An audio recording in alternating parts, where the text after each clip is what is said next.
With so many options, why choose Arizona State University? For me, the only online option was ASU because of the quality. Their faculty was really involved with their students and care about your personal journey. The dedication to my personal development from my professors, that's been extremely valuable to me. Earn your degree from the nation's most innovative university. Online. That's a degree better.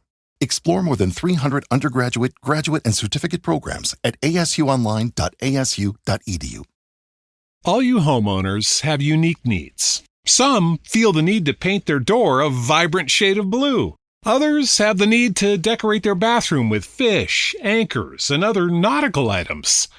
And because each homeowner has unique needs, Geico helps you get the right coverage for your home and what's in it. That way, you get exactly what's right for you, even if your needs are unique. Get more with Geico.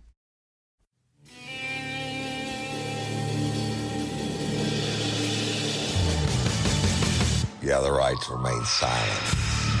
Anything you say can and will be used against you in a court of law. You have a right to an attorney prior to or during any question. If you can't afford one, the court will appoint one for you. Do you understand your rights? And the wolf is at your door. Your running's over, that's for sure. He already knows all about you. Cut you down, no matter by you. Now you better walk the line. Real life,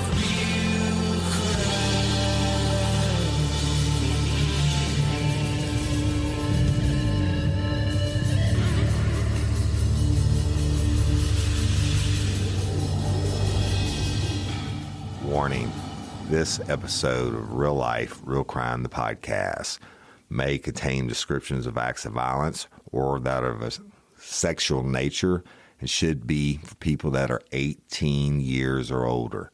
Heed my warning, people. I do not get the facts of these cases off of the internet or from some television show.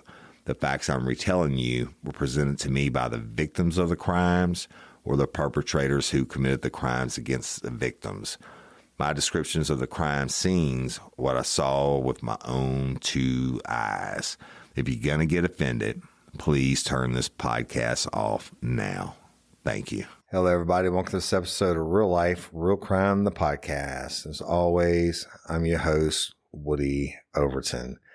And today, rolling right along with it, continuing Scorched, the state versus Scott Peterson. And I don't even know what episode it is, y'all, but evidently you're loving it, or people are finding it every day because the numbers continue to grow. But I'm so deep into this death penalty part where they keep putting these witnesses on the stand that make no fucking sense to me. Pat Harris, the defense attorney, continues, like he'll ask, so, you know Scott through high school. And then they go like, yep. So grades 9 through 12? Yep. And so that means 9th, 10th, 11th, and 12th grade, he's asking the same fucking shit. And these people have already been sitting in the jury box for 4 months at this point, and they have convicted Peterson of murdering Lacey and his unborn child, right? And I know they're trying to save his life, but this whole fucking thing is scorched. And probably the reason he got the fucking death penalty to start out with. Honestly, it is. So, but anyway, I'm not going to go off because I promised some you lifers that I wouldn't. You don't want me to interrupt my accent plagued, if you will, reading and telling you of this story. So I'm going to get directly into it, and I'll give you a few thoughts afterwards. So we're going to go to the defense's call witness, Brittany, Scheibe. And this is on December 2nd, 2004. I'm just going to call her, it's Britton, not Britain. It's Brittany, Britton. And Pat Harris is doing the examination. And so I guess I'm going to say Brittany, y'all, because it'd be easier than me saying Shebe or whatever his name is. Or I guess I'll say Shebe. That's how they have it. All right. So direct examination by Pat Harris. And Harris, I'm sorry. Did I mispronounce that? Shebe. Harris.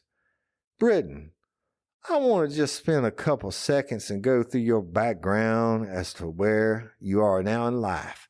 Where do you live now? Shebe, I live in San Diego. Harris, and what do you do there? Shebe, real estate broker. And I'm also a property manager for some family businesses. Harris, and are you married? Shebe, yes, I am. Harris, do you have children? Shebe, I have a 3-year-old son and a daughter. It will be one next week. Harris, now your friendship with Scott Peterson, you were friends with Scott Peterson, is that right? Shebe, yes, I was. Harris, and your friendship was basically in junior high? Shebe, correct. Harris, where did you go to junior high? Shebe, Rancho Santa Fe Elementary School. It was kindergarten through 8th grade, so it wasn't a typical junior high where it's just 6th, 7th, and 8th.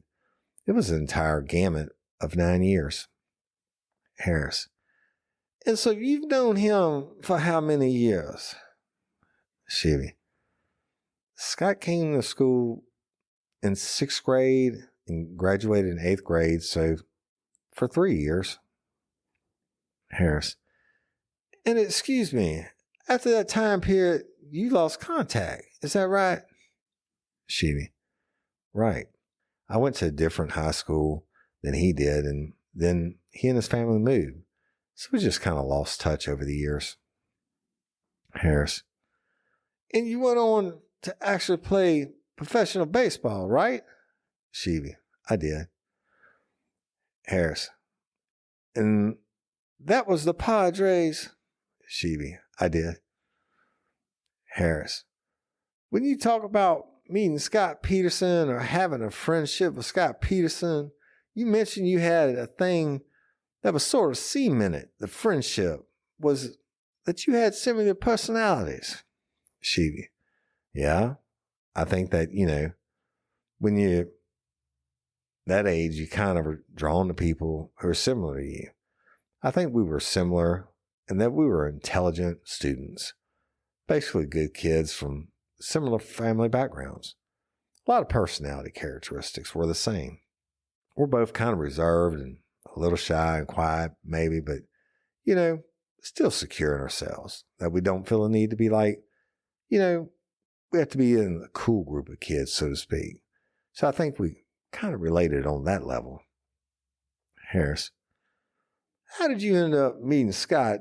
Do you remember? Shebe, well, we were in the same 6th grade class. The school is a small school. There's probably 50 students total in each grade. And the 6th grade classes were split up between 2 different teachers. And we were both in the same class. And he also basically lived on the way home. My house is kind of like the midway point between the school and his house. So I think we started probably walking home from school together, probably from the beginning. Harris, did you end up in sort of becoming best friends over time? Shebe, yeah, I'd say that we did. We spent a lot of time together, a lot of time hanging out at my house and, just hanging out at the golf course, just doing things together. I mean, we spent, a lot of time with my family at my parents' house and just doing the things kids do at that age. Harris, now did you play golf? Shebe, I played golf. And I obviously wasn't as good as a golfer as Scott because he has a passion for the game. And I was always a good athlete. So, I could pick it up, but I could, you know, get the ball down the course, but not with the degree of accuracy you would need to say that you're good at it. But I definitely enjoy getting out there. And, you know, you always seem to play better when the people you're playing with are a little better. So it was always fun to get out there and do that with him and his father. Harris. What other kind of things would you do after school? Sheevy.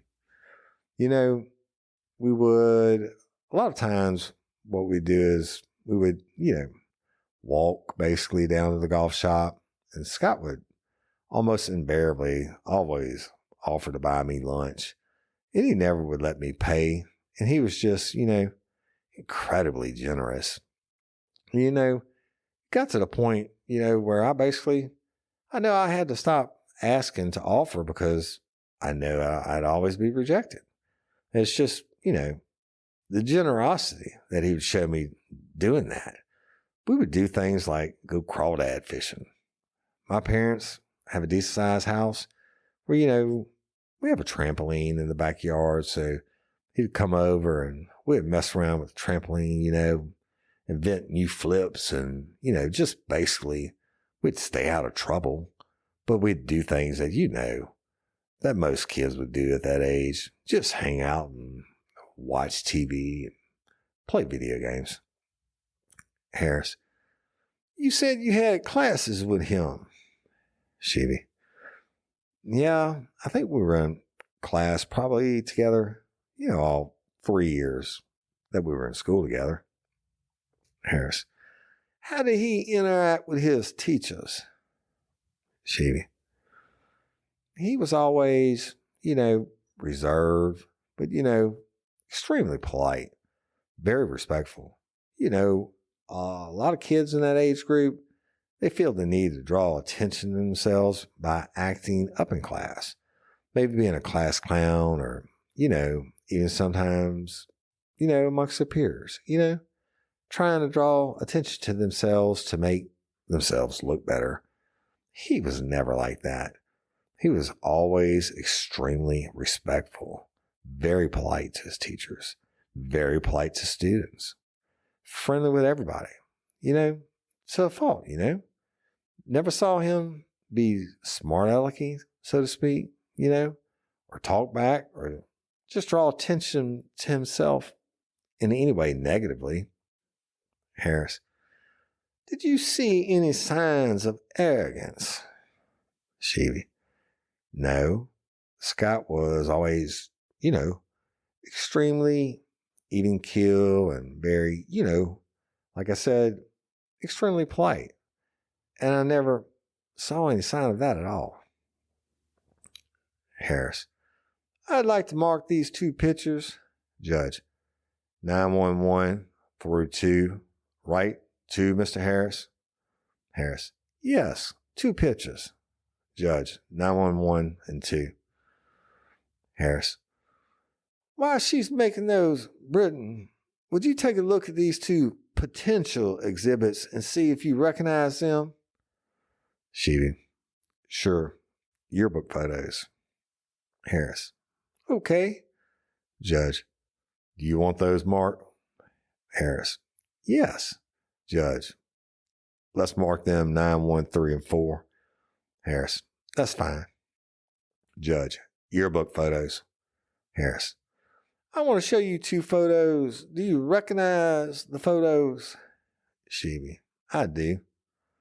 Harris. Okay. Show them to the jury. Could you tell the jury what that is a picture of?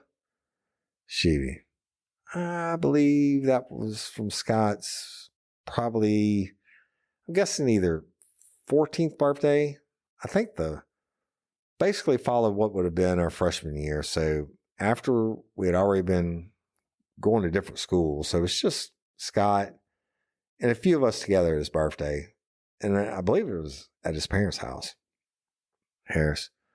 Which one is of you? Sheevy. I'm in the back with a white t-shirt, leaning towards the cake as if I'm going to blow out the candles. Harris. I want you to take a look at what's been marked as Defendants 913.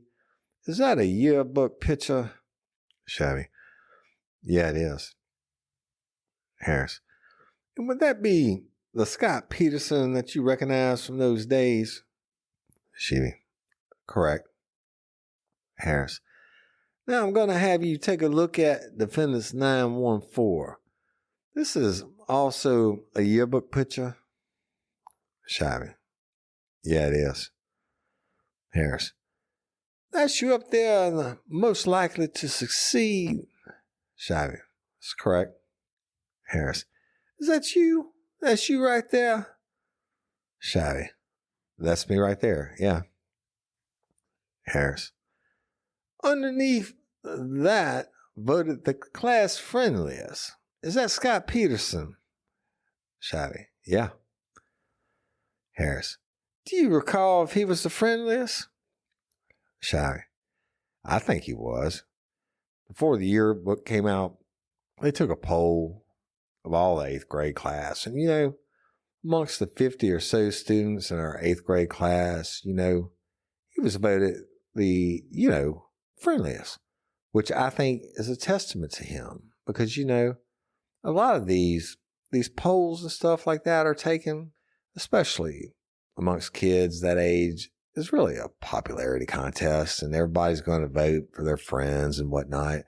And even though I would say that, we weren't amongst the popular kids, I don't think we were certainly, I wouldn't classify us as outcasts either, but, we weren't, in terms of the upper echelon of what you consider the cool kids, we weren't in those groupings.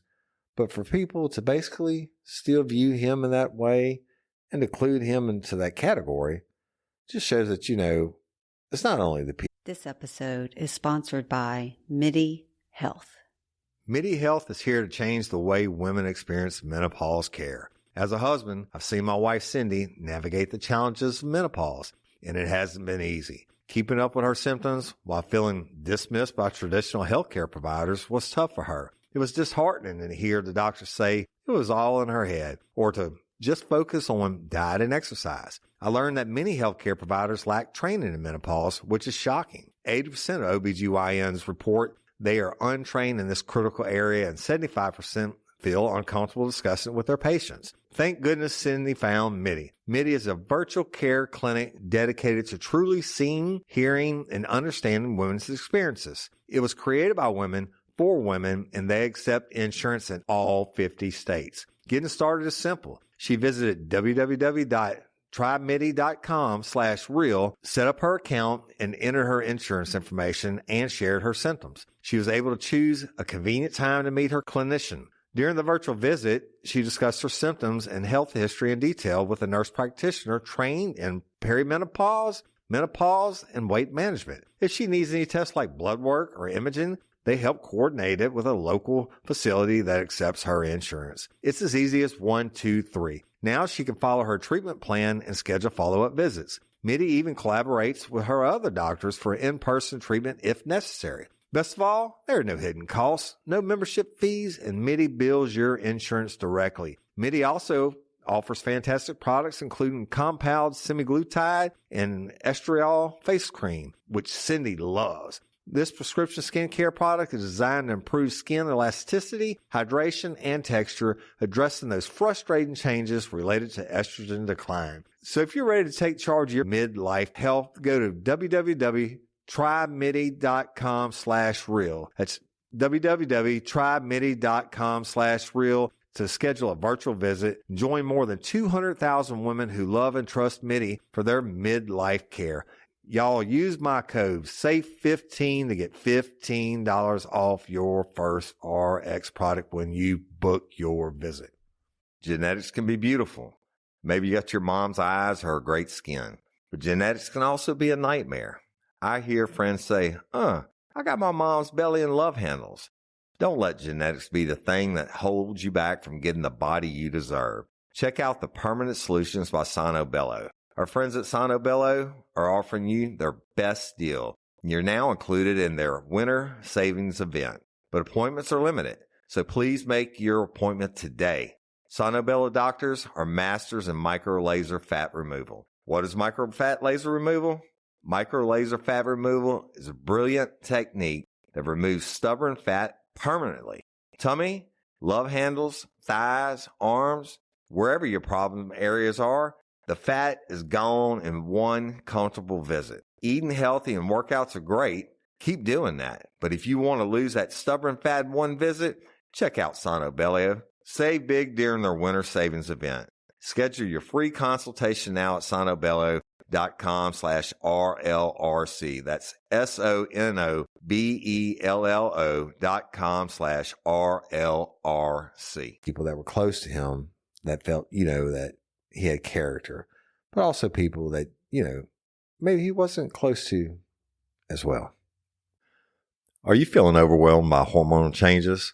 I know Sydney was, and if you're a woman, you're definitely not alone. There are more than 1,000 hormone disruptors living rent-free in our environment right now, found in our food, water, and even in our skincare products. These disruptors can wreak havoc on our hormones. Believe me, before Hormone Harmony, I watched Cindy suffer. Not anymore. Hormone Harmony's formula, made only with herbal ingredients, have reduced Cindy's hormonal symptoms, and it helps women of all ages. Then there are the natural hormonal changes our bodies face, such as menopause. While these processes are part of life, they don't have to be uncomfortable. The good news is that you don't have to suffer through it any longer. Hormone Harmony contains science-backed herbal extracts known as adaptogens, designed to help the body cope with stressors, including those chaotic hormonal fluctuations that can disrupt your daily life. Whether it's PMS symptoms like irritability and cravings, or menopause symptoms such as hot flashes and night sweats, Hormone Harmony can help with it all. Happy Mammoth, the creator of Hormone Harmony, is dedicated to improving women's lives by using only high-quality science-backed ingredients. They make no compromises on quality, ensuring that you receive the best support possible. This isn't just a supplement,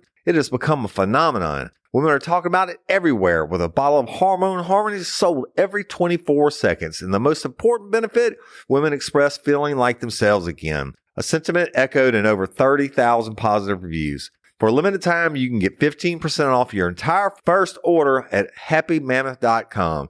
Just use the code RLRC at checkout. That's happymammoth.com. Don't forget to use the code RLRC for 15% off today.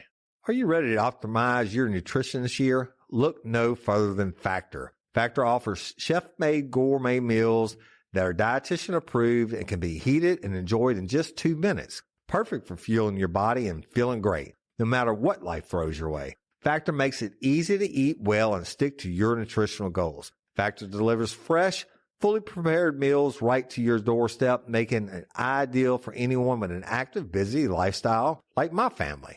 Are you looking to shed a few pounds? With Factor, you can lose up to 8 pounds in 8 weeks with Factor Keto Meals. This is based on a randomized controlled clinical trial with Factor Keto, although results will vary depending on individual diet and exercise. With 40 options across 8 dietary preferences on the menu each week, it's simple to find meals tailored to your specific goals. You can choose preferences like Calorie Smart, Protein Plus, or Keto, ensuring there's something for everyone. Factor helps me feel my best all day long, and it can help you too. Factor offers wholesome smoothies, delicious breakfasts, grab-and-go snacks, and so much more. Their variety makes it easy to stick to your nutrition goals without feeling deprived. Factor takes the stress out of meal planning and helps my family stay on track with our health goals, making healthy eating not just achievable, but enjoyable. Recently, I had Factor's mushroom chicken thighs and wild rice. Imagine tender, juicy chicken thighs, perfectly seared and sauteed to golden perfection. Factor's mushroom chicken thighs and wild rice dish brings together rich, earthy flavors that will satisfy your cravings and leave your taste buds dancing with delight. This gourmet meal features succulent chicken thighs paired with a savory mushroom sauce that's bursting with goodness. It's complemented by a hearty serving of fluffy wild rice, expertly seasoned to enhance the flavors of chicken. Each bite is a harmonious blend of textures, tender meat, creamy mushrooms, and wholesome grains. Ready in just 2 minutes, this dish is not only easy to prepare, but also nourishing, providing you with the fuel you need to tackle your day. Whether you're a busy professional, a parent on the go, or just someone who appreciates a home-cooked meal without the hassle. Factor guarantees convenience and taste. So why wait? Treat yourself to a culinary delight with Factor's mushroom, chicken thighs, and wild rice. The perfect balance of flavor, nutrition, and simplicity. Get started with factormeals.com and use code FACTORPODCAST to get 50% off your first box plus free shipping. That's factormeals.com/factorpodcast.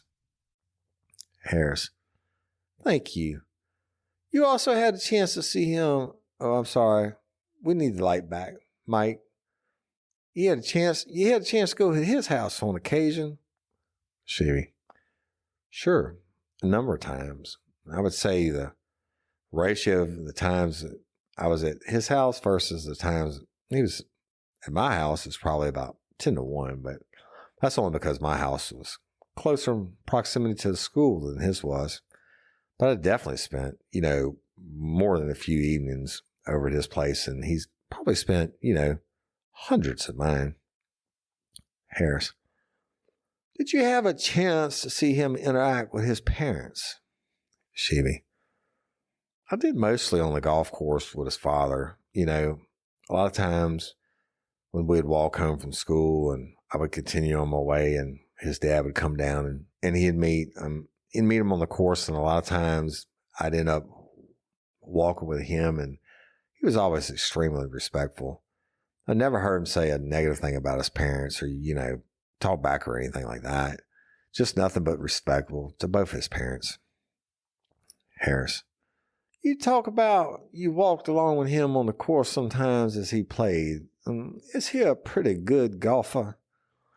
Shevey, yeah, he was a very good golfer. I mean, I know he went on to play in high school, but you obviously, you have to have a little bit of skill level in order to do that. But he probably spent, I can't even imagine how many countless hours on the course they're playing over and over and over again. And, definitely improved his game to the point where he was able to play at a higher level. Harris, do you remember a story about him when you were playing with him, he actually parred a hole for the first time? Shabby, I do. And the fourth hole in the Rancho Santa Fe golf course is an extremely long, difficult hole. Number 1 handicap, meaning it's the hardest hole in the course. And I was playing with Scott one day, and he was probably only about 11 or 12. So I think it was about a 560-yard hole, which is a pretty good distance, especially for a young kid.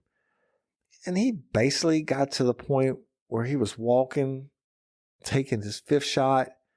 It was a par 5 from about 125 yards or so out, and he knocked it in the hole for the first time ever. Parred that hole, and and I kind of would have expected, jubilation to play that course so many times and never have been able to do that. And actually, par the hole for the first time. I think his reaction was it was almost stoic. He said, "Man, I finally parred this stinking hole." Just to see just the calm demeanor which he celebrated it. I think it was pretty consistent, but I guess his behavior, he never seemed to get too high or too low in any situation. That being consistent with this one. Harris, you mentioned the word, I think here in your testimony also to mean genuine. He was very genuine. What did you mean by that? Shevey, from what I recall of Scott, he always been the kind of, he's not a fake person. He's what you see is what you get. He doesn't do things for, personal accolades or, to get any type of benefit for himself. He's just genuinely a friendly person, somebody who has, caring about others and polite to people and, never had a bad thing to say. And I would consider that somebody to be genuine if those were the characteristics. Harris, you also use the word gentle. Sheeby. Yeah, I mean, I can't remember a time when I saw Scott lose his cool or raise his voice or curse. It's, I can't imagine that, I could basically ever see him doing anything but be a gentle, kind person from what I remember. Harris. And was that why you were shocked when the accusations were made? Sheeby. Yeah, absolutely. I mean, my first initial response was, there's no possible way this could be the same Scott Peterson that I knew. And I basically figured, okay, well, there's got to be dozens and dozens of Scott Petersons. So I essentially, out of my own curiosity, just scoured the internet. And I ended up eventually seeing a picture of Jackie and Lee. And my heart just absolutely sank because I felt like this can't be. I mean, of all the people who I grew up with and I knew, he would be the absolute last person that I would ever suspect to be accused of something like this. And it's just made the whole thing is just unfathomable to me, based on the person who I knew and the friend I had back in those days. Harris. I do appreciate you coming to testify, and I know what I was going to ask you was, when you were asked to testify, did you have to make a difficult decision? Sheeby. It is a difficult decision. I obviously want to be sensitive to both sides, and I don't want to upset anybody, but at the same time, I think even though I haven't seen Scott in a long time, I think that, the characteristics and the traits that he showed me back then and my family back then are consistent with what people say now. And, when I came right down to it, I just felt like it was the right thing to do in this situation. Not only for him, but for his family. Because I know, they care about him greatly and support him. And I don't believe that he deserves to be executed. Harris. Thank you. Holy fuck, y'all. What? The only reason that dude got on the stand whatsoever at all is because he played baseball for the Padres. And 3 years in fucking middle school, and now they're supposed to save Scott's life because of that. Don't get it. Don't understand it. I mean, that's adds insult to injury, if you will. And basically, he's telling the jury members, hey, you set the trial and everything else, and you're a bunch of fucking dumbasses. Because Scott Peterson, I never even heard him curse. Never even heard him, get out of line and what have you. And he spent 100 nights in my house and I spend 10 nights. It gives a fuck, right? Scorch, scorch, scorch.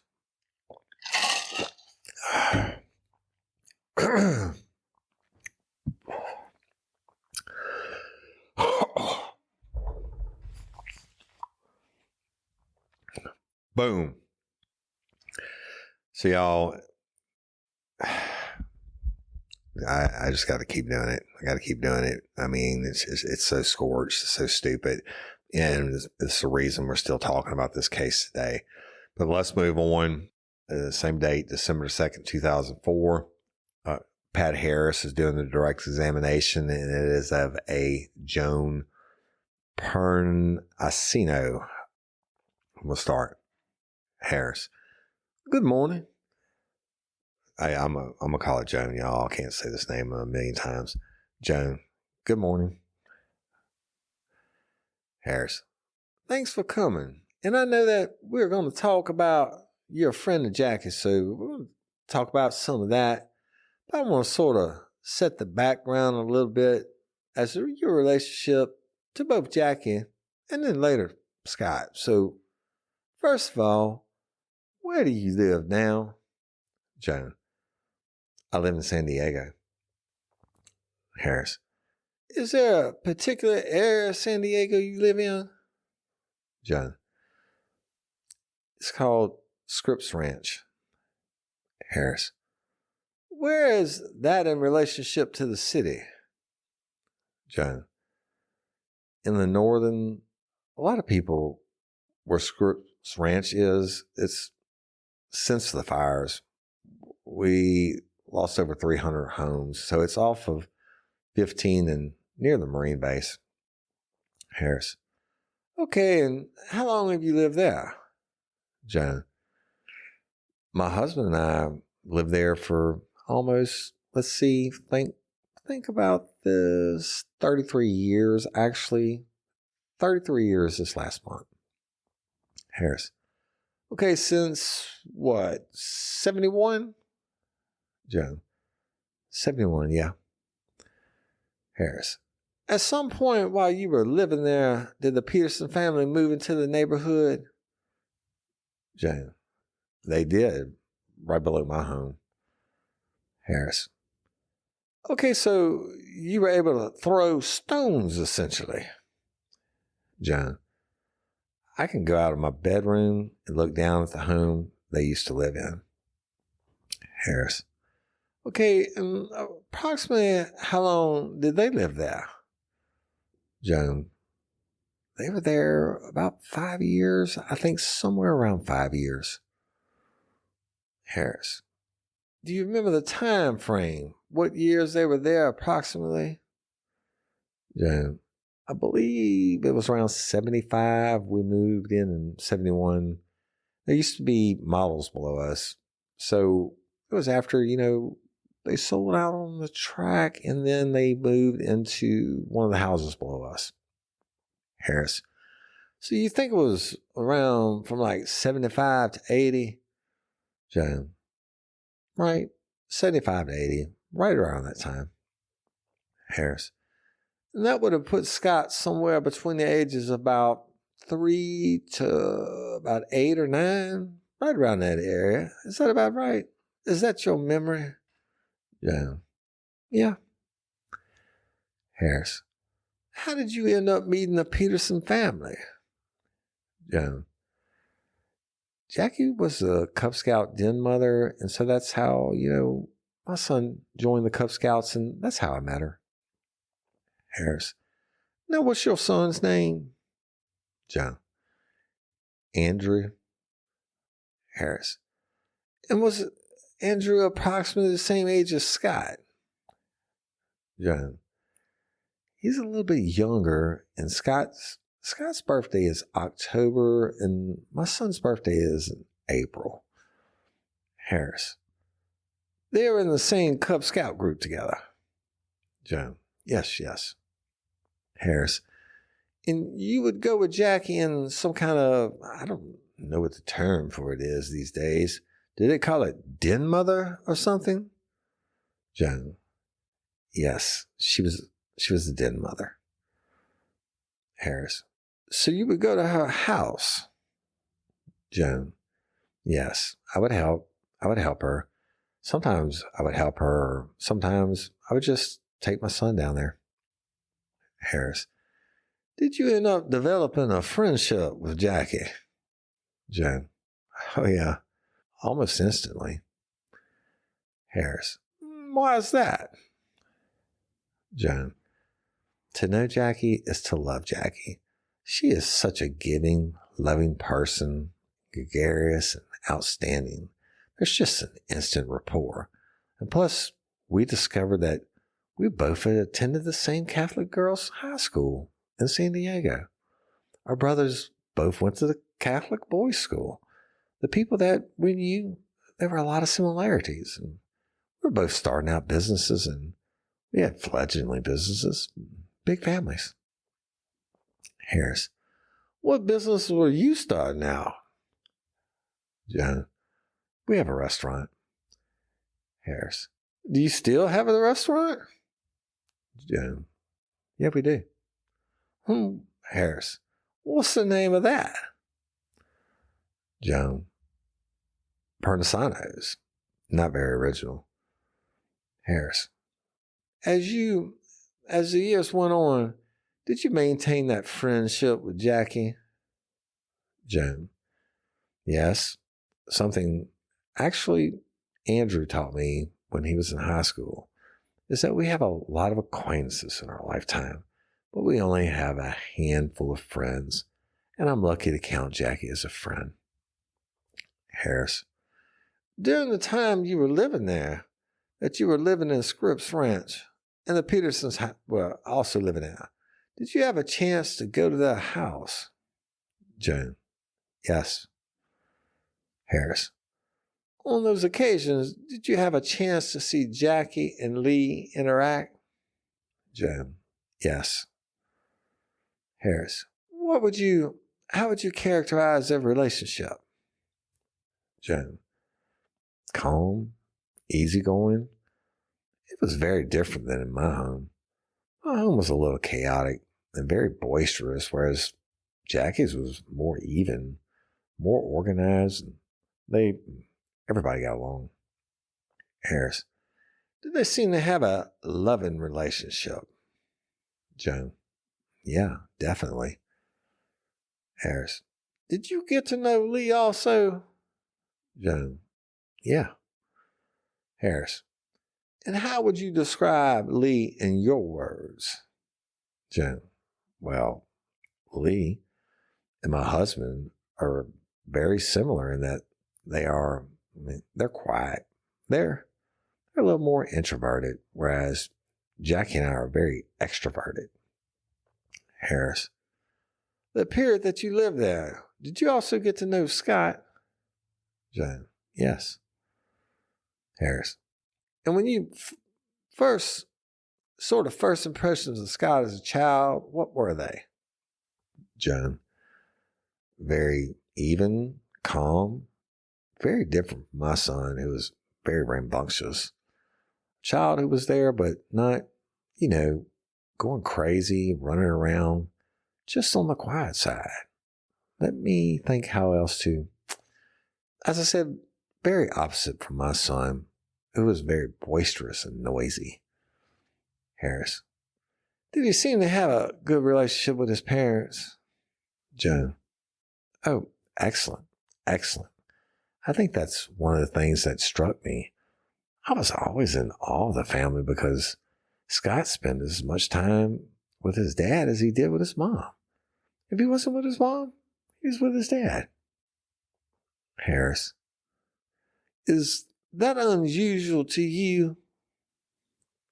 Joan. Well, in my family, yes, because in the restaurant business, you work 7/24, and my husband was gone most of the time, so my husband didn't. And in old school, you didn't spend a lot of time with your children, whereas Lee spent a lot of time with the kids. He did a lot of things with the children. He balanced the work with recreation. Harris. What kind of things did you notice he was doing with his children? Joan. Every year, they would go pheasant hunting. He would take the boys, all the boys, and they would go pheasant hunting. That was one. Golfing. Lots and lots of golfing.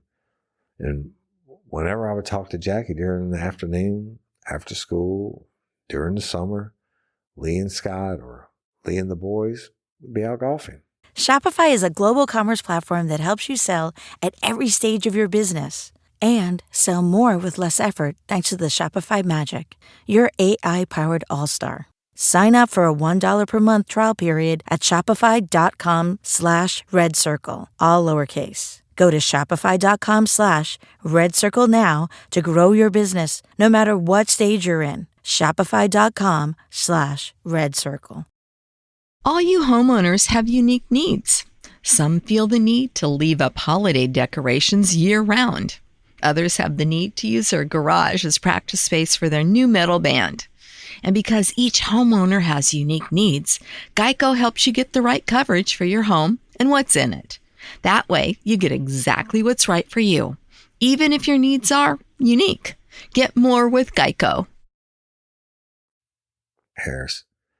You mentioned that as time went on, they moved. Joan, yeah. Harris, did you stay in contact? Joan, yes. Harris, how would you stay in contact? Joan, phone calls, and we share the same dentist who's in the same complex as our business. So when Jackie would come into town to the dentist, she would always call and we'd get together and have lunch at my restaurant. Harris, and during that time period, as you kept up your relationship, continued, well, let me ask you the question. Did your friendship continue? Joan, yes. Harris, has it continued to this day? Joan, yes, that's why I'm here. Harris, do you talk to Jackie on a frequent basis? Joan, at times, yes, and at times, no, because our lives in some ways did parallel, and we had large families, and we had fledgling businesses, and we were both very busy. She was working on, she was getting, her education. I was working on my education at different times. Harris, Joan. So we didn't always have the time to connect, but it didn't matter because when you have a true friend, if you haven't seen them for maybe a year and you sit down with them, it was like it was yesterday. And there's no, well, you haven't called me, or, why haven't you come over? There's none of that. Harris, when you're around the family, when you had a chance to see sort of interaction, you mentioned to me that you would see Scott, you have a typical Scott look. Joan, yes. Harris, what does that mean? Joan, a little play of a smile, just the beginning of a smile. Joseph was there, ready to burst out. And he's the kind of person, there's no in between. There's the little smile, and then there's the big smile. But always very pleasant. Always had a very calm and pleasant demeanor. Respectful of his mom when we were around. Whereas my son, I said, rambunctious, impulsive, and run out, mom. Scott was never that way. I was always impressed. Scott would always wait until there was a break. Or, excuse me, Mom, take care of whatever he had to take care of, and then he was off. Harris. Now, does Scott also do things with your son, Andrew? Joan. Yes. Harris. What would they do? Joan. They would occasionally go fishing. They both had a passion for fishing. And we have Miramar Lake. It's a reservoir, so it's a perfect area for kids who like to fish. Plus, we have another place called Hendricks Pond. The kids would either go to Hendricks Pond or go to Miramar Lake. And in those days, it was perfectly safe to let your kids go, over to the lake and over to the pond, and you didn't have to worry about them. You either drop them off. There are boats to rent. There still are. You could leave them there for an hour or two and, not worrying. Just go out and fish. Harris, you talked about the relationship with Lee, that you saw Lee spend a lot of time with Scott. Would you characterize the relationship as being close? Joan, very close. Harris, how would you see that? Joan, just in the fact that the kids were either working with their parents or they were doing something fun with their parents. It was one or the other. You did a lot of families, you would see, the men, hey, I need some time off, or I need a day off, or I need to do this or that. And that wasn't the way it was in their family. It was always a family thing, whether it was working or recreation. The family was pretty much always together. Harris, later on, as Scott got older, do you recall a conversation where Jackie called you and said Scott has asked basically to make it on his own now? Joan, Yeah. One of those times that we had gotten together was right after that. They were in San Luis Obispo, actually. They were living in Morro Bay. And Scott had come home one day and he just told his parents, that's it. I'm on my own. You don't have to worry about me. I'll take care of myself. I'll pay my own bills. I'm not going to be dependent on you anymore. I'm big enough to take care for myself. And he went to work at the cafe in San Luis Obispo. And Jackie's saying, oh, he does so well. He gets all these huge tips. People just love him. He's very solicitous. Harris, Joan, I know that most of the time that you actually saw Scott, it was the age of 3, 8, 3, 9, and your friendship continued with Jackie over the years. And you mentioned that Jackie, essentially the reason you're here, because you feel so strongly about her as a friend. Is that right? Joan, and for Scott too, because again, I can't reconcile the accusations with the person that I've known. It just doesn't go together. Harris, well, I want to ask you about Jackie, and obviously you've had conversations with her, both once Scott was arrested and since the time of the conviction. I'd like you, if you could, just to tell the jury what being a close friend of Jackie, what do you do? What effect do you think would have on Jackie? Joan, yeah, I've thought about this and I can't even words and cliches.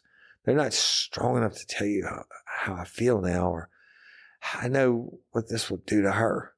I'm really concerned about her health. I've watched her health deteriorate. I've known Jackie, as I said, for over 25 years and, it's been a slow progression. But now with this last 2 years of stress and as a mother and grandmother and as a friend to her, I can't. I try to put myself in the position and I can't. Maybe it's my defense. I can't even get there. It's so horrendous to me and I'm concerned for her health. Harris, thank you, Joan. That's all I have. And y'all, that's all I got for today. That is another prime example of trying to pull on somebody's heartstrings. I mean, it's just ridiculous.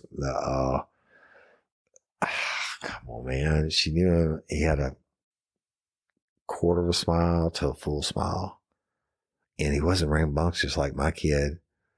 I mean, that kid couldn't have fucking murdered his wife and dumped her, and the baby was probably still alive at the time in the bay like a bag of garbage, right? Holy shit. I don't get it. But they continue to do it, and I'm going to continue to bring it to you. I didn't know there was so much, but it's Scorched. This whole death penalty thing. There's not been one thing that's been presented that I've read to y'all yet that would do anything other than piss me off.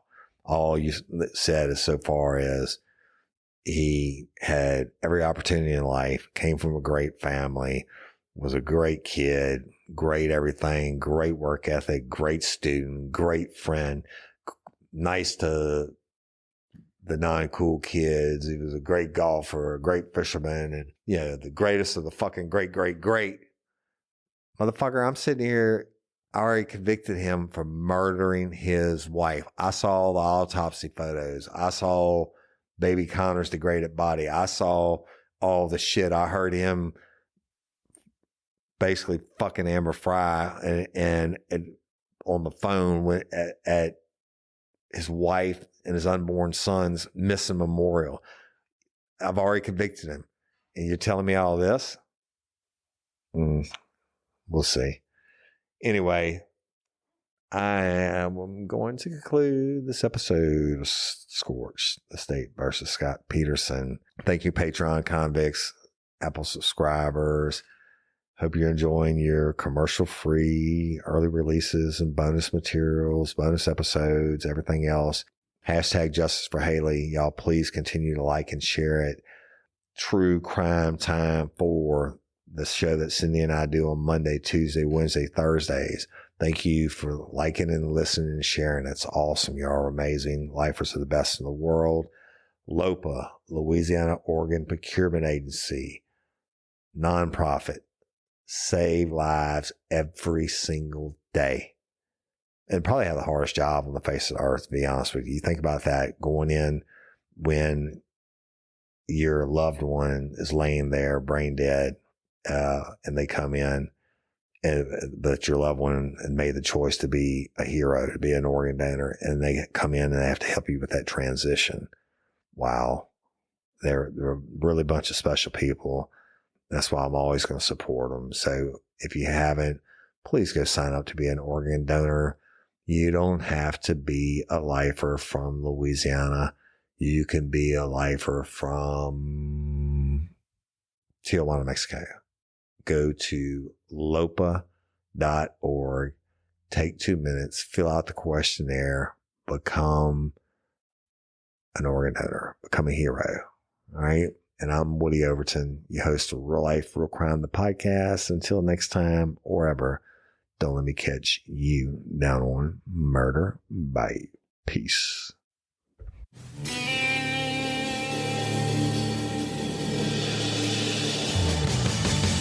You have the right to remain silent. Anything you say can and will be used against you in a court of law. You have a right to an attorney prior to and during any question. If you can't afford one, the court will appoint one for you. Do you understand your rights? When the wolf is at your door.